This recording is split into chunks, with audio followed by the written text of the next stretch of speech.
اب اس کے ساتھ ہی ناظرین آپ کو بتائیں کہ منڈی صادق گنج ہرنوالا سے لے کر مرزیکا روڈ کو ایکسین ہائی وے کی ملی بخت سے عارف جٹ پیٹرول پمپ کے سامنے غیر قانونی طور پر پمپ ڈال کر روڈ کو اکھاڑ دیا گیا ہے، جس کی وجہ سے روڈ مکمل طور پر تباہ ہو چکا ہے۔ اسی پر مزید دیکھتے ہیں یہ رپورٹ۔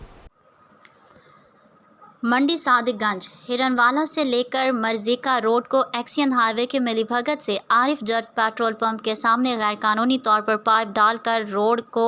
اکھیڑ دیا گیا، جس سے روڈ مکمل طور پر تباہ ہو چکا ہے۔ جی بالکل، منڈی صادق گنج ہرنوالا سے مرزیکا روڈ پر عارف جٹ پیٹرول پمپ کے سامنے غیر قانونی طور پر سڑک کو اکھاڑ کر ناجائز پائپ ڈالنے کا سلسلہ جاری ہے، جس کے سوشل میڈیا پر نشر بھی کیا گیا اور ایکسین ہائی وے سے رابطہ کر کے آگاہ بھی کیا گیا، مگر موصوف نے انہیں روک کر ڈیل کی اور غیر قانونی طور پر پائپ ڈالنے کی اجازت دے دی۔ بااثر زمینداروں نے سڑک کو مکمل طور پر تباہ کر دیا ہے، جو کبھی بھی کسی بڑے حادثے کا سبب بن سکتے ہیں۔ عوامی حلقوں نے ڈی سی او بہاول نگر سے مطالبہ کیا ہے کہ سڑک کو اکھاڑنے والوں کے خلاف کارروائی کریں اور ایکسین ہائی وے کے خلاف انکوائری کروائیں تاکہ روڈ کو خراب ہونے سے بچایا جا سکے۔